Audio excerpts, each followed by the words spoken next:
Hello all. Last class में हमने देखा था अरे क्या होता है, अरे का रिप्रेजेंटेशन क्या होता है और उसके एड्रेस कैलकुलेशन कैसे कैसे करते हैं। इस क्लास में हम देखेंगे स्टैक का इम्प्लीमेंटेशन और उसका एल्गोरिदम और स्टैक की बेसिक डेफिनेशन क्या होता है। तो स्टार्ट करते हैं हम स्टैक के बारे में। स्टैक एक लीनियर डेटा स्ट्रक्चर है जो वर्क करता है लास्ट इन फर्स्ट आउट पे। मींस ये इसमें जो सबसे लास्ट आएगा वो सबसे पहले आउट होगा। इसके कुछ बेसिक ऑपरेशंस हैं, पुश, पॉप। पुश जब आप कोई वैल्यू इंसर्ट करते हैं स्टैक में, then we use push operation. और जब हम कुछ एलिमेंट बाहर निकालते हैं, डिलीट करते हैं, तो that will be known as pop operation. ये एक बहुत अच्छा एग्जांपल है, इसके थ्रू हम समझ सकते हैं। एक स्टैक है जिसमें कुछ एलिमेंट्स रखे हुए हैं, AAA, BBB, CCC, DDD, EE, FFF। ठीक है, ये सारे के सारे एलिमेंट इंसर्टेड है एक स्टैक में। और टॉप ऑफ स्टैक आप देखेंगे तो इसमें क्या है, FFF। टॉप ऑफ स्टैक मतलब सबसे टॉप एलिमेंट। और स्टैक हमेशा टॉप एलिमेंट पे ही वर्क करता है। मीन्स सबसे पहले जो अगर आप डिलीट करेंगे तो वो आप डिलीट करेंगे FFF को। इसमें अगर आपको CCC को अगर आपको डिलीट करना है तो CCC डिलीट करने के लिए आपको सबसे पहले FFF डिलीट करना पड़ेगा। फिर आपका टॉप ऑफ स्टैक हो जाएगा EE, तो फिर आपको EE डिलीट करना रहेगा। फिर आपका टॉप ऑफ स्टैक हो जाएगा DDD, तो DDD को आपको डिलीट करना पड़ेगा। देन CCC को आप डिलीट कर सकते हैं। तो ये ऑपरेशन स्टैक में परफॉर्म कर सकते हैं आप। सेकंड जो एग्जांपल 2.1 का बी जो एग्जांपल है उसमें दे के रखा है n नंबर ऑफ स्टैक है जिसके n एलिमेंट इंसर्ट हो सकते हैं। स्टैक का एल्गोरिदम के बारे में देखते हैं। स्टैक बेसिकली दो ऑपरेशन पे वर्क करता है, पुश एंड पॉप। तो सबसे पहले हम पुश ऑपरेशन को देखते हैं। पुश ऑपरेशन में क्या होता है, इसमें कुछ इन्होंने आर्ग्यूमेंट दिए हैं, stack, top, max stack and item. सबसे पहले आपको चेक करना है कि आपका स्टैक जो है वो फुल तो नहीं है। फुल इन द सेंस, अगर मैक्स स्टैक की कैपेसिटी है 10, अगर उसमें पहले से ही 10 एलिमेंट इंसर्टेड है तो ऑब्वियस है कि वो और ज़्यादा इंसर्ट नहीं कर सकता, तो वो कंडीशन हो जाएगी ओवरफ्लो। तो आपको ओवरफ्लो कंडीशन को चेक करना है। तो हम सब जानते हैं कि जो भी इंडेक्सिंग है 0 से स्टार्ट होता है। तो फॉर एग्जांपल 10 अगर मैक्स स्टैक कैपेसिटी है किसी स्टैक की, तो उसका इंडेक्सिंग जाएगा 0 से 9। मीन्स 10 - 1 9 तक वो जाएगा। मैक्स स्टैक जो होगा आपका, वो टॉप होगा, वो मैक्स स्टैक -1 होगा। तो अगर आपका टॉप मैक्स स्टैक -1 है तो सीधी सी बात है, आपका टॉप जो है वो फुल है, पूरा स्टैक जो है वो फुल है, तो ओवरफ्लो कंडीशन हो जाएगा और आप इंसर्ट नहीं कर सकते, तो आप एग्जिट कर जाएंगे उस प्रोग्राम से। अगर ऐसा नहीं है तो सीधी सी बात है, कुछ ना कुछ स्पेस बचा हुआ है, तो आपको कोई तो top is equal to top +1 कर देना। फॉर एग्जांपल 6 प्लेस पे पहले से कोई एलिमेंट है, मीन्स टॉप आपका 6 है, तो आपको टॉप क्या कर देना है, 7 कर देना है। फिर जो आपका टॉप है उसके उसमें जो आइटम आप इंसर्ट करना चाहते हैं वो इंसर्ट करा सकते हैं। ये टॉप आपका 7 हो चुका है तो 7 पे आइटम इंसर्ट हो जाएगा। सो ये पुश का जो है एल्गोरिदम है। पॉप का एल्गोरिदम ईजी है। पॉप में आपको देखना है कि अगर पहले से ही स्टैक आपका एम्प्टी है, मीन्स अगर 10 एलिमेंट्स आप इंसर्ट कर सकते हैं पहले से, उसके अंदर कुछ भी नहीं है, वो पहले से ही खाली है, तो उसमें से आप कुछ भी एलिमेंट निकाल नहीं सकते क्योंकि वो पहले से ही खाली है। तो इस कंडीशन को बोलते हैं अंडरफ्लो कंडीशन। तो टॉप अगर -1 है तो सीधी सी बात है वो है अंडरफ्लो कंडीशन में, और आप अपना प्रोग्राम जो है एग्जिट कर सकते हैं। अगर अंडरफ्लो कंडीशन में नहीं है, -1 नहीं है, तो वो चेक करेंगे टॉप क्या है। टॉप जो भी होगा आपको टॉप को टॉप -1 कर देना है। मीन्स यहाँ पे वो क्या कर रहा है, फॉर एग्जांपल अगर टॉप 7 है तो वो टॉप 6 को कर रहा है। मीन्स वो एलिमेंट जो कंटेंट है वो डिलीट नहीं कर रहा है, वो क्या कर रहा है, पॉइंटर को 7 से 6 पे कर रहा है। तो जो आपका 7 नंबर का जो पॉइंटर था वो बन गया गार्बेज, तो गार्बेज कलेक्शन के थ्रू वो डिलीट होगा। तो that is the example of algorithm of pop in stack. अब स्टैक को आप कैसे इम्प्लीमेंट कर सकते हो, तो सबसे पहले अरे इम्प्लीमेंटेशन। तो अरे इम्प्लीमेंटेशन देखते हैं। ये प्रोग्राम हम देख चुके हैं अरे में, सेम आपने यूज़ करा है। 50 का आपने लिया है, मतलब 50 तक का आप मैक ले सकते हैं। टॉप आपका 0 इनिशियलाइज करा है, मैक्स +1। फिर ये आपने फंक्शंस कॉल करे, void create traverse push pop create traverse push then traverse then pop traverse and get ch। ये फंक्शन बार बार कॉल हो रहे हैं। फिर आप सारे फंक्शंस की डेफिनेशन दे रहे हो, कौन कौन से फंक्शन इसमें क्रिएट है, ट्रैवर्स है, पुश है, पॉप है। तो ये सारे के सारे फंक्शंस को आप डेफिनेशन दे रहे हो। सबसे पहले क्रिएट, जिसमें आप अरे को क्रिएट कर रहे हैं। सो ये एग्जांपल है, आपने एक कैरेक्टर वैल्यू लिया है, उसमें आपको देखना है टॉप जो है वो टॉप प्लस प्लस करते चले जाएंगे। अगर आपको वापस से एलिमेंट इंसर्ट करना है तो आप वाई प्रेस करेंगे तो वापस से आप कोई नया एलिमेंट इंसर्ट कर सकते हैं। अगर आप एन प्रेस कर देंगे तो वो एंटर कर जाएगा, मतलब वो एग्जिट कर जाएगा। ये आपका क्रिएट है, आप 50 तक अपना जो है अरे क्रिएट कर सकते हैं। ट्रैवर्स, जो आपने अरे क्रिएट करा है उसको आपको आउटपुट पे दिखाना है, तो ये ट्रैवर्स फंक्शन उसके लिए यूज़ कर रहे हैं आउटपुट के लिए। तो traversing of stack as it is लिखा आएगा। फिर आप पीछे से चल रहे हैं, टॉप से मतलब डिसेंडिंग ऑर्डर में चल रहे हैं। सबसे पहले अगर 10 एलिमेंट है तो 10th एलिमेंट को पहले ले रहे हैं, फिर 9th को ले रहे हैं। तो i is equal to top, i is greater than 0 minus minus i। फिर यहाँ पे आपका सारा का सारा स्टैक जो है वो प्रिंट हो जाएगा। पुश, अगर आपको कोई वैल्यू इंसर्ट कराना है तो ये पुश ऑपरेशन। इसमें आप जैसे अब हमने देखा था एल्गोरिदम में, सबसे पहले आपको चेक करना है टॉप जो है वो मैक्स के इक्वल तो नहीं है। अगर वो मैक्स के इक्वल है तो सीधी सी बात है ओवरफ्लो कंडीशन है। सिमिलरली अगर नहीं है तो आप पर्टिकुलर एलिमेंट इंसर्ट कर सकते हैं। आपके हिसाब से स्कैनएफ दिया है तो कीबोर्ड से जो भी आपको वैल्यू देने दे सकते हैं, और टॉप को आपको इंक्रीमेंट कर देना है। अगर पहले टॉप अगर 10 था तो 11 हो जाएगा। फिर और वो जो टॉप की वैल्यू है उसको आपको m डिफाइन करना है। सिमिलरली पॉप ऑपरेशन, अगर आपको कुछ चीज़ डिलीट करना है तो अगर पहले से ही कुछ एम्प्टी है स्टैक तो वो अंडरफ्लो कंडीशन बताएगा, ये हम डिस्कस कर चुके हैं। नहीं है तो आपको बस टॉप माइनस माइनस कर देना है, इसमें कोई डिलीशन ऑपरेशन नहीं लगेगा। टॉप माइनस माइनस होगा तो वो हो जाएगा। That is example of stack. अब इसके कुछ डिसएडवांटेजेस आप देख रहे होंगे, जैसे हम डिलीट कर रहे थे। So for example there are 8 elements और आपको 4th एलिमेंट डिलीट करना है, तो आपको पहले 8, 7, 6, 5th, फिर तब जाके आप 4th एलिमेंट कर पाएंगे। नंबर ऑफ ऑपरेशंस बढ़ रहे हैं। स्टोरेज जो है वो लिमिटेड है, इनफाइनाइट नहीं है, ठीक है। इंसर्जन एंड डिलीशन जो है वो ज़्यादा डेटा मूवमेंट हो रहा है उसकी वजह से। इसको ओवरकम करने के लिए आप लेकर आए हैं लिंक्ड लिस्ट। अब लिंक्ड लिस्ट कैसे वर्क करता है? लिंक्ड लिस्ट एक डायनामिक डेटा स्ट्रक्चर है, ये भी लीनियर है। इसमें 2 नोड्स होते हैं, एक नोड्स डेटा एलिमेंट को रिप्रेजेंट करता है, दूसरा नोड जो है वो नेक्स्ट नोड को जो है उसका एड्रेस होल्ड करके रखता है। तो इसी लिंक के थ्रू वो पूरे के पूरे आपस में कनेक्टेड रहते हैं, और जो आखिरी नोड रहता है वो नल पॉइंटर रहता है, जिसका मतलब है end of the link list. तो ये एग्जाम्पल है। अब इसके कुछ एडवांटेजेस हैं, ये कुछ एग्जाम्पल लिया है लिंक लिस्ट का। 12 बैड्स हैं किसी कहीं पर किसी पोजीशन पे, तो स्टार्ट हो रहा है 5 से। 5th बैड पे अतिका है, वो जा रही, वो लिंक कर रहे 3rd पे, तो मतलब अतिका के बाद क्या आएगा? कृति। फिर वो 11th पे जा रहा है, 11th पे आ रहा है रवूना।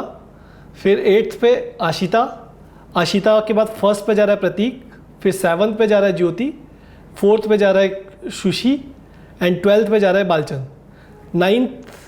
9th पे सौम्या, एंड यहाँ 0 किसी को नहीं करा, मतलब ये नल पॉइंटर है।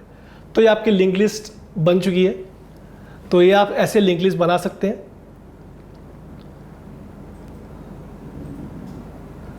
अब इसके कुछ एडवांटेजेस भी हैं जिसके हम डिस्कस कर सकते हैं। क्या एडवांटेजेस हैं? एडवांटेजेस ये हैं कि इसमें हम बीच में कुछ भी वैल्यू इंसर्ट कर सकते हैं, डिलीट कर सकते हैं, बस पॉइंटर वैल्यू हटा देंगे तो आप बीच में से इंसर्ट कर सकते हैं। और सबसे बड़ी चीज़ डायनामिक है, आप इसकी लेंथ जितनी चाहे बढ़ा सकते हैं, इसमें कुछ प्री डिफाइंड नहीं रहेगा। डिसएडवांटेज इसका ये है कि जहाँ आपको अरे में एक स्टैक में एक नोड के लिए एक ही स्पेस लग रही थी, यहाँ पे एक डेटा के लिए यहाँ पे 2 नोड लग रहे हैं। एक खुद का जो डेटा है उसके लिए और दूसरा नोड लग रहा है दूसरे का पॉइंटर लेने के लिए, मीन्स एड्रेस लेने के लिए, दोनों। तो मतलब एक वैल्यू को शो करने के लिए यहाँ पे 2 नोड लग रहे हैं, मतलब वेस्टेज ऑफ मेमोरी रिसोर्सेज यहाँ पे हो रहा है। फिर नेक्स्ट एग्जांपल है एप्लीकेशन ऑफ स्टैक।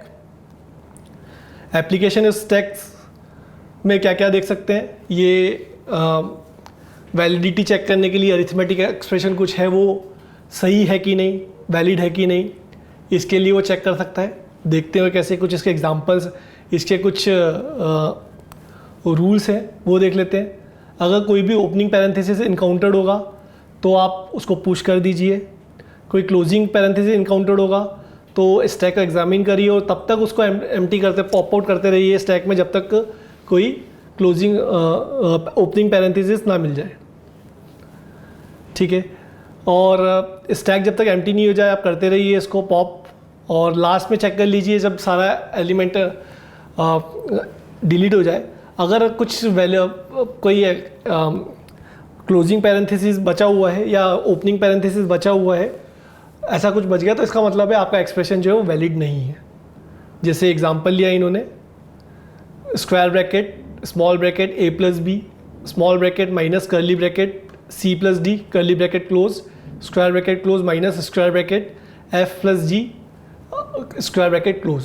अब ये कैसे वर्क कर रहा है, सबसे पहले हमने स्क्वायर ब्रैकेट लिया है, स्क्वायर ब्रैकेट आएगा तो रूल क्या बोलता है, अगर कोई भी पैरेंथेसिस आता है तो आपको क्या करना है, उसको पुश करना है स्टैक में। फिर आपका एक पैरेंथेसिस आया, उसको आपको पुश कर देना है a plus B plus B, ये आ गया, इसका आपको कुछ भी नहीं करना है, ठीक है। फिर आपका वापस से माइनस आया, माइनस का भी आपको कुछ भी नहीं करना है। कर्ली ब्रैकेट फिर से आया तो कर्ली ब्रैकेट का आपको इंसर्ट करा देना है, नहीं इसी बीच आपका एक क्लोजिंग ब्रैकेट आ गया बी के बाद। जैसे ही बी के बाद क्लोजिंग ब्रैकेट आया तो आप क्या करोगे, पॉप आउट करोगे।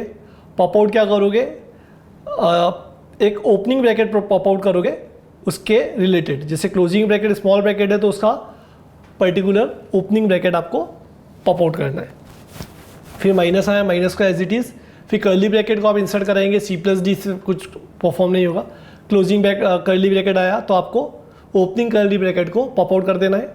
फिर आपका आ गया है क्लोजिंग स्क्वायर ब्रैकेट, तो आपको क्लोजिंग स्क्वायर ब्रैकेट आया तो आपको ओपनिंग स्क्वायर ब्रैकेट को पॉप आउट करना है। सिमिलरली यहाँ पे ओपनिंग स्क्वायर ब्रैकेट आया है और एंड में क्लोजिंग स्क्वायर ब्रैकेट आया तो वो पॉप आउट होके, मीन्स यहाँ पे आपका जो लास्ट में जब स्टैक एम्प्टी है इसका मतलब आपका एक्सप्रेशन जो है वो वैलिड है। तो ये एक एप्लीकेशन है स्टैक का जिससे आप चेक कर सकते हैं कि आपका जो एक्सप्रेशन है वो वैलिड है कि नहीं। फिर नेक्स्ट कंसेप्ट आता है पॉलिश नोटेशन। पॉलिश नोटेशन में बेसिकली 3 फॉर्म यूज़ करते हैं, first infix form, prefix form and postfix form. Infix form जिसमें आप ऑपरेटर जो रहता है वो ऑपरेंड के बीच में रहता है, जैसे a इंटू बी। प्रीफिक्स में ऑपरेटर जो रहता है वो पहले रहता है और ऑपरेंड जो रहते हैं वो बाद में रहते हैं, जिसमें आपको एग्जांपल देख पा रहे हैं इंटू ए बी। पोस्टफिक्स में ऑपरेंड पहले रहते हैं और ऑपरेटर बाद में रहता है, जैसे आप टेबल 2.2 में देख पा रहे हैं इजीली। अब बेसिकली हम ऐसा क्यों करते हैं, इसके 2 रीज़न है। कंप्यूटर जो होता है वो वर्क करता है पोस्टफिक्स नोटेशन पे, ठीक है, और हम जो एक्सप्रेशन लिखते हैं वो बेसिकली इनफिक्स नोटेशन में लिखते हैं। और दूसरा रीज़न ये है कि इनफिक्स नोटेशंस में जो होते हैं ब्रैकेट्स होते हैं और प्रीफिक्स और पोस्टफिक्स में ब्रैकेट्स नहीं होते हैं। तो इनफिक्स से प्रीफिक्स में इसलिए करा जाता है ताकि हम ब्रैकेट्स को दूर कर सकें, और दूसरा कि हम पोस्टफिक्स में कन्वर्ट करेंगे तो आपका कंपाइलेशन तभी होगा। मीन्स कंप्यूटर आपका जो इनफिक्स का जो फॉर्म रहता है उसको पोस्टफिक्स में कन्वर्ट करता है, उसके बाद उसको वो कंपाइल करता है। कुछ प्रायोरिटीज़ है इसमें, एक्सपोनेंशियल सबसे हाई रहता है, मल्टीप्लिकेशन जो है वो उससे लो रहता है, डिवीज़न उससे थोड़ा और लो रहता है, एडिशन प्लस रहता है, सब्ट्रैक्शन माइनस रहता है। अब ये प्रायोरिटीज़ डिपेंड करता है कौन सा कंपाइलर आप यूज़ कर रहे हैं, उस पर वरी कर सकता है। तो मल्टीप्लिकेशन को यहाँ पे ऊपर दिया गया है, डिवीज़न को यहाँ नीचे दिया गया है, एडिशन को ऊपर दिया गया और सब्ट्रैक्शन को नीचे दिया गया। बॉडोमॉस रूल तो आप सबको पता है, तो उसी कंसेप्ट पे वो वर्क कर रहा है। कुछ एग्जांपल्स लेते हैं। a प्लस बी ब्रैकेट में स्लैश सी माइनस डी, इसको पोस्टफिक्स में कन्वर्ट करना है। तो सबसे पहले सी माइनस डी को लिया, सी माइनस डी को कन्वर्ट कर दिया, फिर ए प्लस बी को भी ले लिया, तो ए प्लस बी को भी कन्वर्ट कर दिया उन्होंने पोस्टफिक्स में। फिर इन दोनों को कुछ वैल्यू में ट्रांसलेट करा, एक्स दे दिया, एक को वाई दे दिया, फिर वाई को भी कर लिया, फिर एंड में वैल्यू पुट कर दी, तो आपका पोस्टफिक्स में कन्वर्ट हो गया। ये सिंपल वे है जो सिंपली यूज़ होता है। एन नंबर ऑफ एग्जांपल्स इसमें दिए हैं जिसके थ्रू आप ये अचीव करते हैं। फिर एक और एग्जांपल है, पोस्टफिक्स एक्सप्रेशन को आप कैसे एवेल्यूएट करते हैं। ये भी एक एप्लीकेशन है स्टैक का। ये देखे रखा है पोस्टफिक्स एक्सप्रेशन, इसको आपको एवेल्यूएट करना है। तो 5 6 2 plus multiply 1 12 4 division minus. Then सबसे पहले इसके कुछ रूल्स है वो देख लेते हैं। कोई ऑपरेंड आएगा तो उसको आप पुश कर दीजिए स्टैक में। कोई ऑपरेटर आएगा तो दो ऑपरेंड को निकालिए और उनको ऐड कर दीजिए जो भी उसमें है। अगर ऑपरेटर ऐड है तो एडिशन करिए, सब्ट्रैक्ट है सब्ट्रैक्शन करिए, फिर कंटिन्यू करते चलिए, यही चीज़ है। और लास्ट में जो है आपका सॉल्यूशन आ जाएगा। जैसे सबसे पहले आया आपका 5 6 2, तो वो as it is operand as it is आए, 5 6 2 आपका एज इट इज़ इंसर्ट हुआ है। फिर जैसे आपका ऑपरेटर आया तो आप देख सकते हैं ऑपरेटर इनकाउंटर होगा तो आपको क्या करना है, आपको पॉप आउट करना है 2 को, 6 और 2 को आप पॉप आउट करेंगे। उन दोनों के बीच में एडिशन है तो इन दोनों का एडिशन कर देना है आपको, और आंसर आपको वापस से पुश कर देना है स्टैक के अंदर। फिर वापस से मल्टीप्लाई है आपका, प्लस के बाद मल्टीप्लाई है तो आपको क्या करना है, 5 × 8 = 40, तो वही कंसेप्ट लगा है। फिर 12 आया, एज इट इज़ आपको करना है। 4 आया, एज इट इज़ आपको लिख करना है। डिवाइड आएगा तो आपको 12 और 4 के बीच में डिवाइड कर देना है और पुश कर देना है आंसर को। फिर माइनस आपका है तो 40 और 30 को पॉप करके आंसर को पुश कर देना है। तो that will the application of stack, evaluation of postfix form. तो ये भी कुछ एग्जांपल्स देके रखे हुए हैं कैसे पुश करके पॉप करके करा हुआ है। जैसे एग्जांपल दिया है 5 9 8 प्लस 4 6 × प्लस 7 माइनस × तो सबसे पहले क्या करेंगे, पुश 5 पुश 9 पुश 8, तो ये तीनों को आपको पुश कर दिया। फिर प्लस आया तो इन दो 9 और 8 को पुश करके बाहर निकालेंगे, 17 आ जाएगा। फिर 4 6 को 4 और 6 को आप पुश कर देंगे, फिर इन दोनों के बीच में मल्टीप्लाई है तो मल्टीप्लाई कर देंगे 24। देन प्लस साइन करके जब आप पूरा सॉल्व करेंगे तो सिमिलरली आपका फाइनल आंसर 170 आ जाएगा। फिर एक और यूज़ है, एप्लीकेशन है स्टैक का, इनफिक्स टू प्रीफिक्स कन्वर्जन। और वो कैसे वर्क करता है, ये इसके कुछ रूल्स हैं। ये रूल्स अगर आपको पता होंगे तो आपको सारे इजीली कर लेंगे। सबसे पहले जो आपको स्ट्रिंग देके रखा है उसको रिवर्स कर दीजिए। फिर एलिमेंट को एग्जामिन करिए, ऑपरेंड है तो उसको आउटपुट स्ट्रिंग में जोड़ दीजिए। क्लोजिंग पैरेंथेसिस है तो उसको आप स्टैक में पुश कर दीजिए। अगर कोई ऑपरेटर आ रहा है तो 3 केसेस बनेंगे। पहला केस, अगर स्टैक एम्प्टी है तो उस ऑपरेटर को आप डाल दीजिए स्टैक के अंदर। अगर क्लोजिंग पैरेंथेसिस है तो फिर से आप ऑपरेटर को स्टैक के अंदर डालिए। अगर हायर प्रायोरिटी का कोई ऑपरेटर आ रहा है तो आपको क्या करना है, उस हायर प्रायोरिटी वाले को बाहर निकालना है, नहीं फिर भी आपको डाल देना है, पुश कर देना है। लेकिन अगर कोई लोअर प्रायोरिटी का आ रहा है तो आपको क्या करना है, पॉप आउट करके वो ऑपरेशन परफॉर्म करवा के उसको आउटपुट स्ट्रिंग में ऐड कर देना है। और कोई ओपनिंग पैरेंथेसिस आ रहा है तो आपको तब तक पॉप आउट करते रहना है जब तक आपको कोई क्लोजिंग पैरेंथेसिस ना मिल जाए। फिर ये रिपीट करना है स्टेप को, तब तक करना है जब तक आपका आउटपुट आ नहीं जाए। और लास्ट में आउटपुट आने के बाद आपको वापस से जो आपका आंसर था उसको रिवर्स कर देंगे तो आपका ओरिजिनल आंसर आ जाएगा। एग्जाम्पल से समझते आपको इजीली समझ में आ जाएगा। ये कोई इनफिक्स में देके रखा है 2 × 3 डिवाइडेड बाय 2 - 3 ब्रैकेट में प्लस 5 × 4 - 1। इसको आपको रिवर्स कर देना है।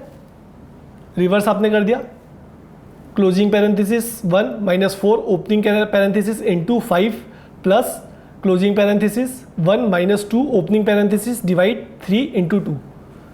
देन इसको हम एग्जामिन करते हैं। सबसे पहले आएगा opening parenthesis, sorry closing parenthesis. Closing parenthesis आता है तो आपको स्टैक के अंदर पुश कर देना है। 1 आएगा तो आपको ऑपरेंड आएगा तो आउटपुट स्ट्रिंग में डालना है। माइनस आएगा, ऑपरेटर आएगा तो आपको पुश कर देना है। ऑपरेंड आएगा तो आपको आउटपुट स्ट्रिंग में डालना है।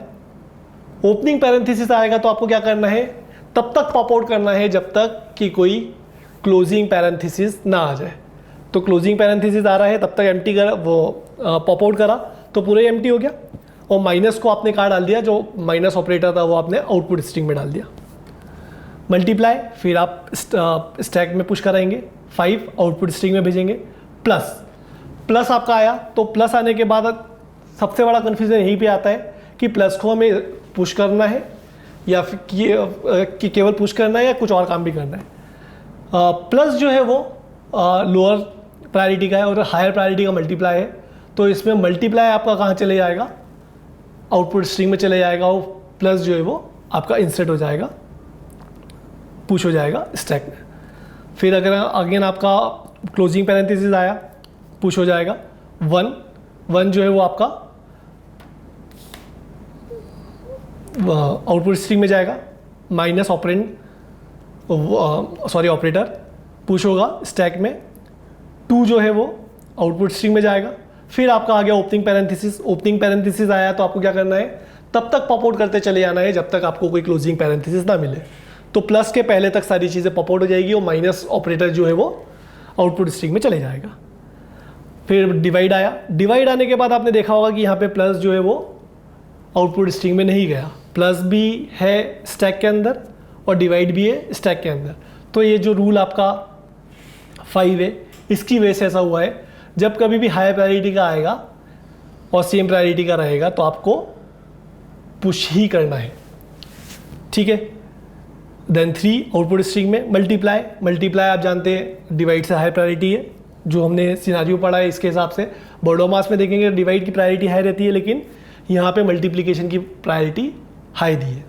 2 आया तो as it is output string में चले गया। अब आपके पास कोई इनपुट नहीं है तो आप पॉप आउट करते चलेंगे। सबसे पहले आपका पॉप आउट होगा डिवाइड, फिर आपका पॉप आउट होगा, सबसे पहले आपका पॉप आउट होगा मल्टीप्लाई, देन आपका पॉप आउट होगा डिवाइड, देन आपका पॉप आउट होगा प्लस। ये आपका आउटपुट स्ट्रिंग आया है। इसको जब आप रिवर्स कर देंगे that will be your final answer. तो this is the example of conversion of infix to prefix in with help of stack. तो यहाँ पे हमारा स्टैक कंप्लीट हो चुका है। तो आज का टॉपिक हम यहीं पे एंड करते हैं। Thank you very much for joining me. Have a good day.